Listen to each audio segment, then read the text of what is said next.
आई के समय जब जा रहे हैं तब धर्म गुरु की जरूरत पड़ेगी, बट ऐसा नहीं है।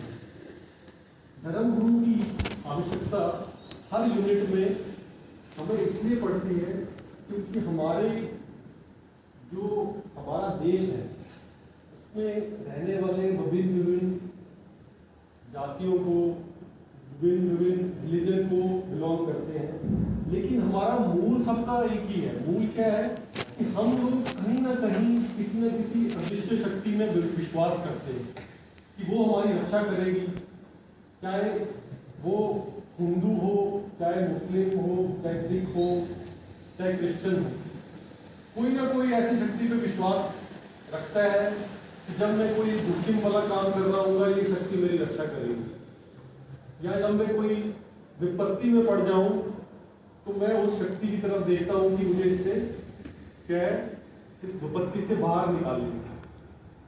तो ये एक फेथ है, ये एक विश्वास है जो कि हम हमारे देश में हर नागरिक के दिमाग में है, क्योंकि हमारी परवरिश उस प्रकार से हो रही है। इसी के चलते हर यूनिट में एक धर्म गुरु भी है, कई यूनिट में 2 से 3 धर्म गुरु भी हैं। वो किस पे निर्भर करता है? वो इस पे निर्भर करता है कि जो यूनिट है उसमें किस प्रकार के जो सदस्य हैं वो किस रिलीजन को बिलोंग करते हैं। कुछ ऐसी यूनिट है जिसमें 100% जो लोग हैं वो हिंदू हैं, बट कुछ ऐसी यूनिट भी हैं जिनमें क्या है, कुछ हिंदू संख्या में है, कुछ मुस्लिम है, कुछ क्रिश्चियन है, सारी रिलीजन के लोग एक साथ हैं।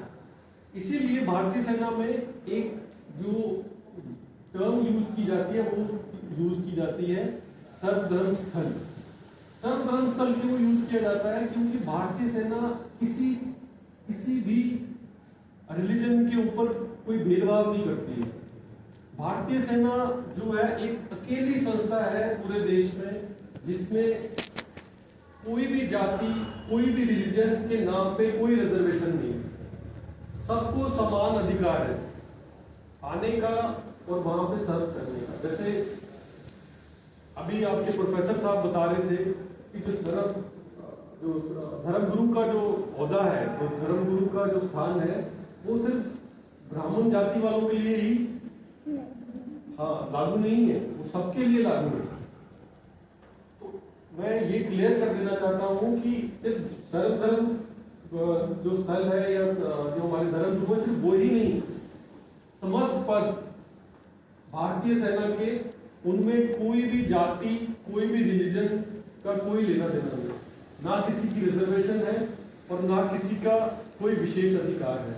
हाँ, ये जरूर है कि कुछ छूट दी गई है। वो छूट लेकिन इसलिए दी गई है, जैसे हमारे नॉर्थ ईस्ट के लोग हैं उनकी हाइट कम रहती है, हमारे जो शेड्यूल्ड ट्राइब के लोग हैं उनकी हाइट कम रहती है, तो वो छूट दी गई है कि बाकी लोगों का हाइट इतना नापा जाएगा और इनका हाइट जो है वो इतना कम रहेगा। इस प्रकार की छूट दी गई है, लेकिन जातीय आधार पर या फिर रिलीजन के आधार पर कोई रिजर्वेशन नहीं है। आप समझ रहे हैं इस बात को? तो सबसे पहले तो आपके दिमाग में ये क्लियर होना चाहिए कि जो धर्म गुरु की बात हो रही है किसी यूनिट में, तो धर्म गुरु का कार्य क्या है, उसका बेसिकली काम क्या है एक यूनिट में। तो जैसे विभिन्न छात्रों ने बताया कि धर्म गुरु को इस प्रकार से देखा जाता है यूनिट में कि ये जो है हमको वो जो अदृश्य शक्ति है उससे मिलाने का काम करेगा। जब हम कहीं लड़ाई में जाएंगे तब क्या कहते हैं, हमें वो एक मोटिवेशन प्रोवाइड करेगा लड़ाई में अपने देश की रक्षा करने के लिए। अगर हम लड़ाई में नहीं जा रहे, हम पीस में हैं, हम शांति काल में हैं, तब भी प्रतिदिन जिस भी इंडिविजुअल को कोई विपत्ति आ रही है, कोई परेशानी आ रही है, कोई मुश्किल आ रही है, उसके लिए भी वो उसको मोटिवेट करेगा, सही राह में डालेगा। आपको आजकल पता है कितना कुछ चलता है, सोशल मीडिया में चलता है, मोबाइल में चलता है, लोग भटक जाते हैं, कुछ अपने मस्तिष्क में धारणाएं ले आते हैं, या किसी को इतनी प्रॉब्लम हो जाती है कि वो डिप्रेशन में चला जाता है। तो इन सब स्थितियों में भी जो धर्म गुरु है वो उनको पॉजिटिव वे में डालता है, पॉजिटिव एनर्जी उनको प्रोवाइड करता है और नेगेटिव थॉट से निकाल के लाता है। ये मुख्य कारण होता है धर्मगुरु का शांति काल में। तो इसीलिए हर यूनिट में हर जो रिलीजन है उसका एक धर्मगुरु रखा गया है।